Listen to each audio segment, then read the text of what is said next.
Good day, my fellow peasants, lovers of the medieval simulations and lovers of the feudalism. My name is Jumper Games and welcome to my channel.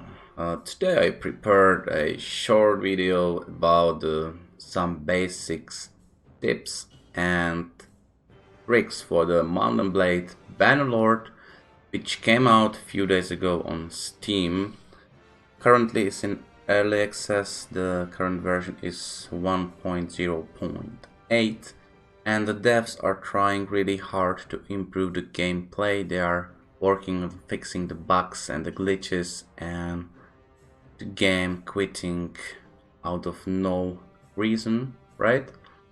But it was also the problem with the Mountain Blade Warband, as the veteran of the series already know. But still, I already played like 40 hours of this game, so it's pretty much good, I would say, right?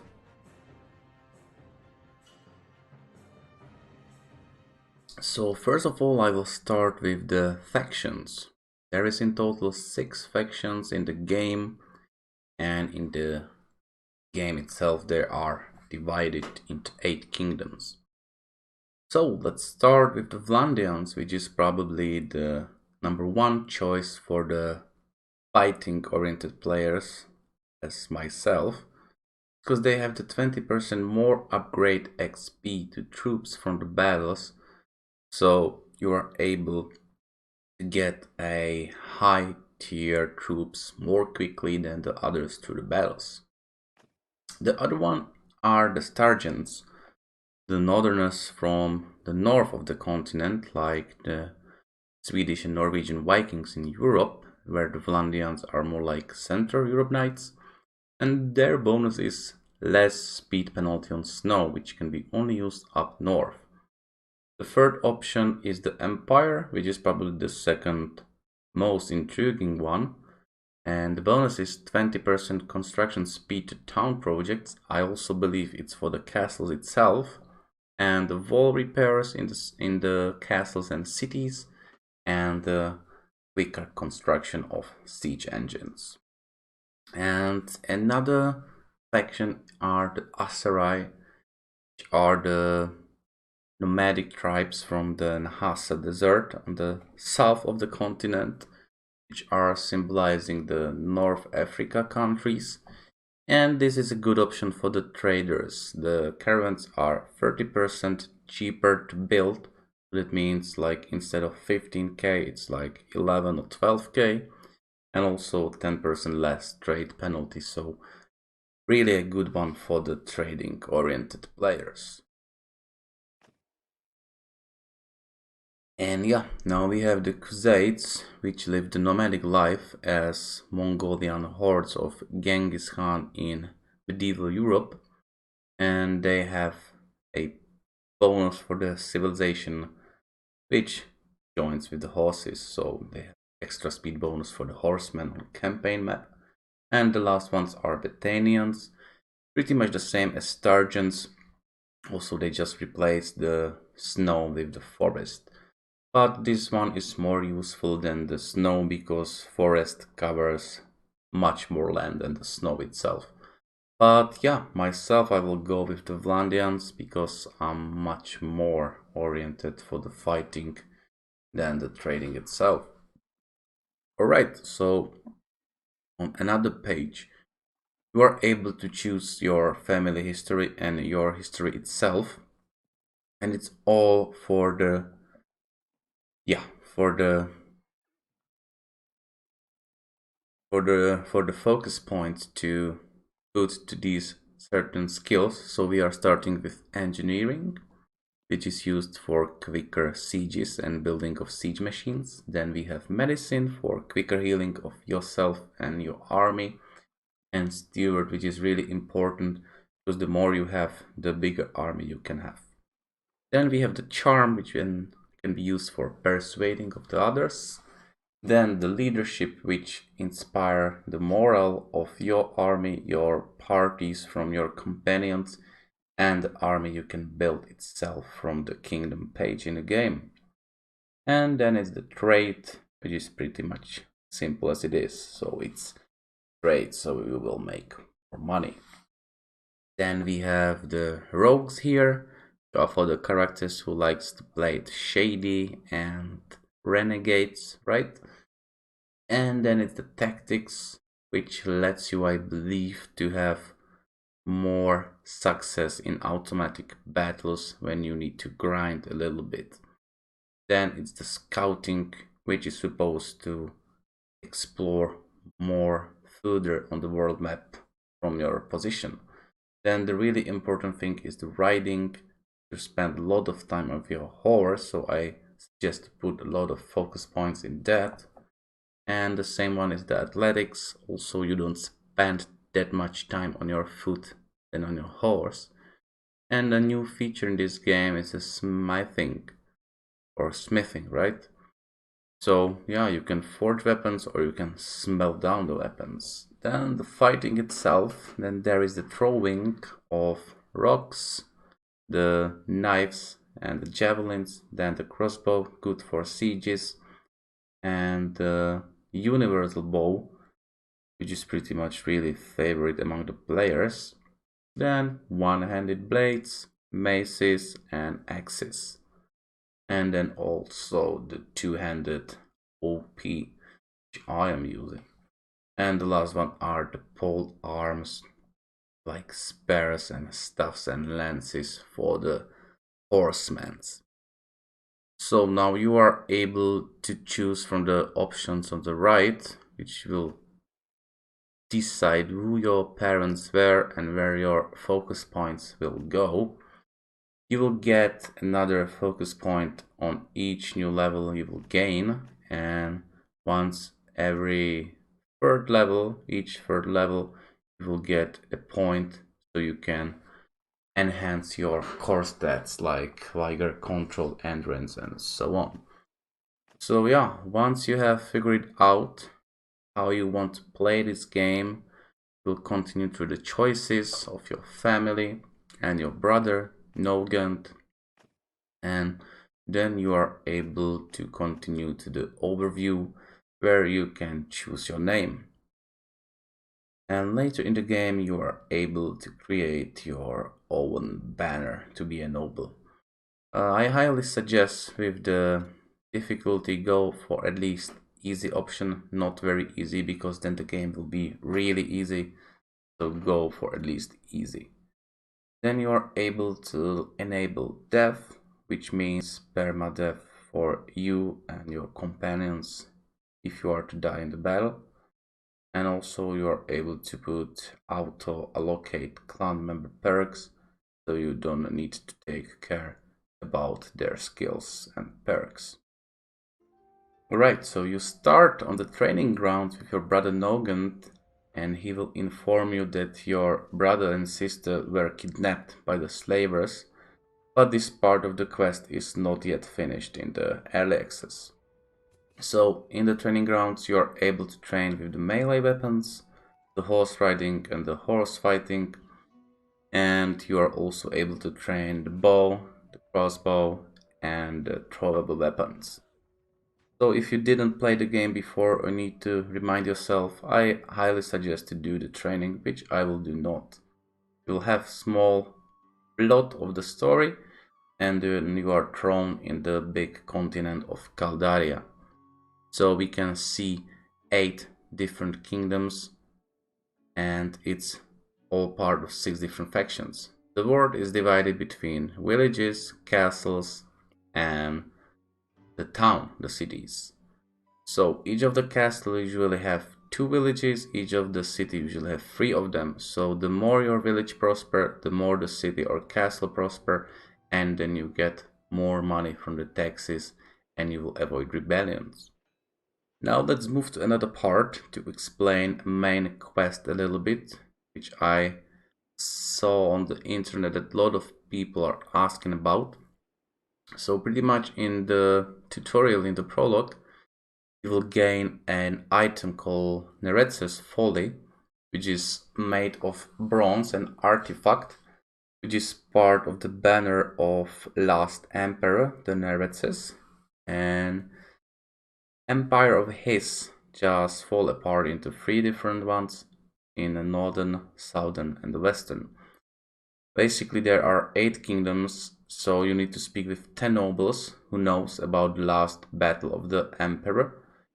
So you can speak to each and every ruler of each faction, and you will have 8 out of 10 nobles, and then you are able to speak with few of the older nobles who were in the battle, so they have to have at least 45 years, I think. And you will ask any noble if he knows something or she about the Battle of Pendrake, and most of them were not part of the battle, but they usually know about someone who knows about. So how to get a know?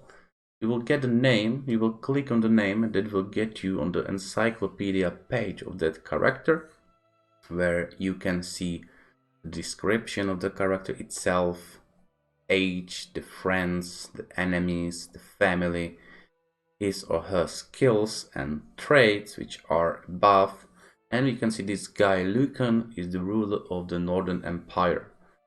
And yeah, meaning that he have friends and enemies. Enemies doesn't necessarily mean that they are enemies like the meaning itself, but they can be also from the same kingdom, from the same faction, but he just simply doesn't have that good relations with them. And also the same thing goes for you. You can have good ones and the bad ones. And on the right we have the log, and we can see that the last known location was Chaikant city today, and that it has been besieged by this Lucan, by the ruler of the Northern Empire. So how to get to Chaikant? Simply click on the name, click on the track button, and then you will be able to see the city itself. Yeah, mostly when you are new to the game, because there is like, yeah, what, 80 cities or 70 cities, and we can see it's on the far right in the Khuzaits territory, about 2.5, maybe 3 days from our position. So once you get there, it's highly probable that the character itself you've been looking for will be long gone from the location. So sometimes it's like cat and mouse games. And how to find the others? Simply go to the encyclopedia by pressing the N button and go to the kingdoms, and you can start from the top or as you want. And yeah, as I said, speak to each of the ruler of the kingdoms. For example, here is Garios, the ruler of the Western Empire, and we can see that he is besieging the Marunav. It is about twice more away than the Chaikan was, so it's about 4 days from here. And yeah, how to move around the map? Just simply click with the left button and you will start to move. The game uses 3 modes, which is the pause, pinned on number 1, then it's the play on number 2, and fast forward on number 3. To move on the great distances, it's necessary to have enough food supplies, and then you just click on the position, put the fast forward, and you can minimize the game to the tray and just listen to the sound of the hooves, and you are at your location. So you can do something else in the meanwhile on your computer, or you can use your phone, right? And okay, now let's move to a little bit of explanation about clan and the fractions itself, and how to join a kingdom and the page of the kingdom itself. So yeah, in the beginning you start as no one with a clan with a tier number 1. In this playthrough I'm currently tier number 4. I have also a lot of money, like we can see 660k of denars. And I started with Vlandia fraction, which I'm still part of, and they start with like 6 or 7 cities here in the west. And throughout the wars and campaigns we were able to expand our empire. And yeah, basically you need to conquer the whole continent under your rule or the rule of your faction. And this is a clan page. So on the right upper corner we can see what tier the clan is. You start with number 1 to be able to work as a mercenary for a company, the number 1 is enough. To be able to join a kingdom, you need to have at least tier number 2. And to found your own kingdom, you need to have at least tier 3. So on the left, we can see our family, because I have the wife at this moment. I will speak further about how to find a wife later in this tips and tricks series. So I have a son of name Ragnar and 6 out of 7 companions, which you can assign as governors, or you can assign them to have their own parties and bring you gold and renown and influence with other characters. On the right, we can see the total income of the clan. So from the thieves and from the workshops, you can have the income, and from the caravans. Then how to join an empire. I will go for the Stardia Empire from the north. The leader is Ragnvald, and we can see that he has been seen 3 days ago at Off Castle. So we finally managed to find this guy. And for the purpose of this video, I just kicked my king in the arse and not anymore friends with him. And yeah, now I have no kingdom alignment in my clan page, so I can speak with Ragnvald.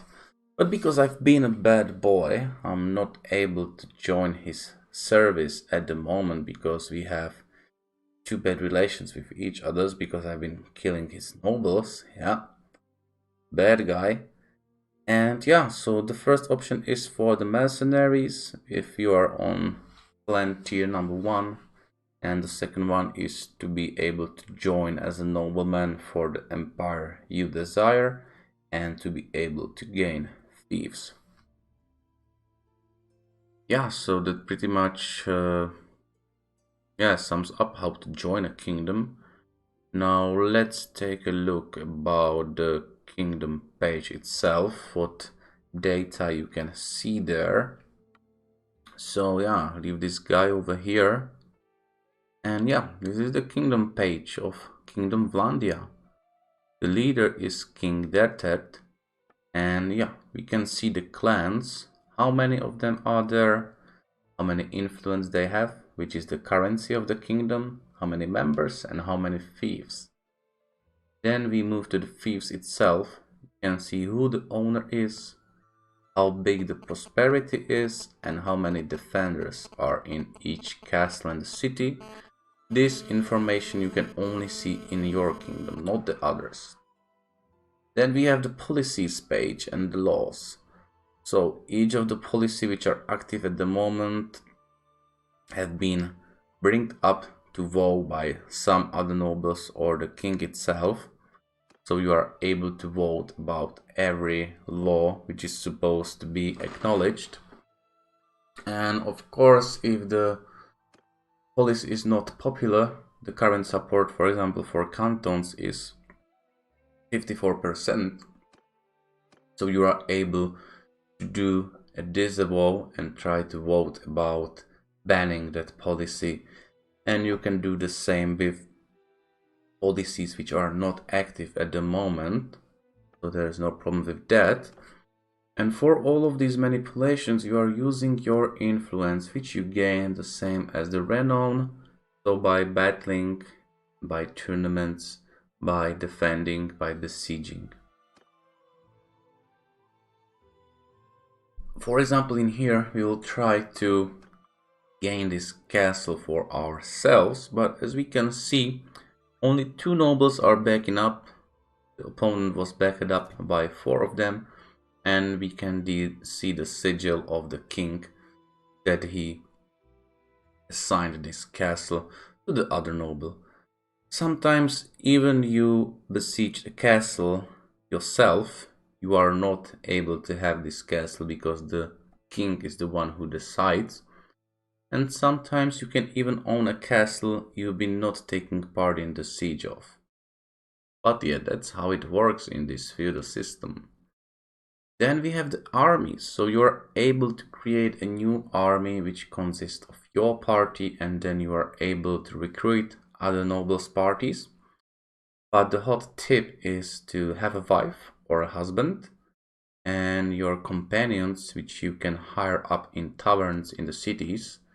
And then on the clan page you are able to create parties with them. You are able to hire them for free for the armies, so that's really a good way how to gain a big army. If you will have these parties of your soulmate and your companions on the full capacity, at this point I would be able to get about 350 manpower for this army, so pretty decent force your enemies need to count with. So yeah, then you are able to battle and to do sieges. So how to do battles? Simply you can go with your troops and fight together. You can give them orders, or you can just leave them on AI, which is a command to being commanded by their respective sergeants.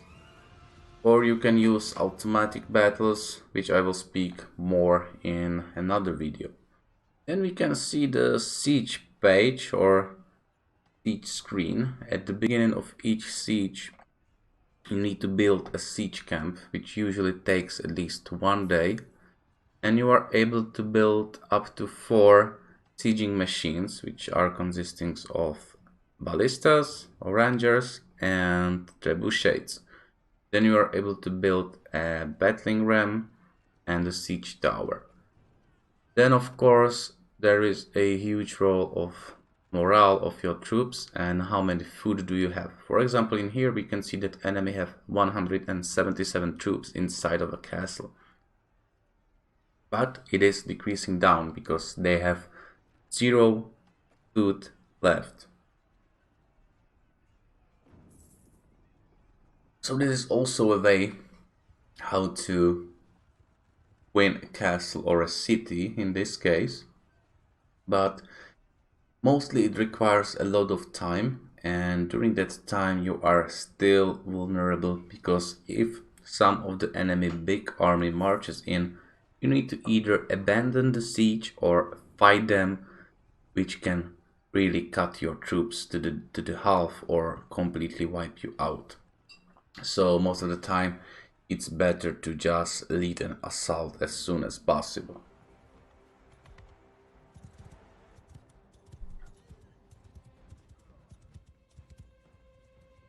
And now let's move to the siege itself. We have the siege tower, we have the battling ram. The soldiers are defaultly set to follow their sergeant's orders. So bowmen and crossbowmen are moving to these barricades to shoot on the defenders. And infantry itself is moving up the battling ram and the siege towers to the walls and to the gates. Or just a one gate. But there is a twist, there is another gate behind it. So once your fellow soldiers smash through the gate, there is another one you need to smash with your weapons, so you can leave it to your soldiers or you can help them. And usually behind the gate there is huge force of enemy soldiers, so you need to count with that. Pretty much the same as on the walls. And once you get the siege wall ready, there are 3 ladders you are able to get up. If you are not using a siege tower, there are only 2 ladders which are by the wall. Then you are able to do some damage, right? But yeah, I will die pretty soon, and that's the end of this video today. So I hope you enjoyed it, and pardon my English, is it not my native language, but I'm trying my best. And yeah, next time I will focus more on the combat itself. So if you have any questions or feel like commenting, just put a comment down below. So thank you very much and see you again, guys. I'm out.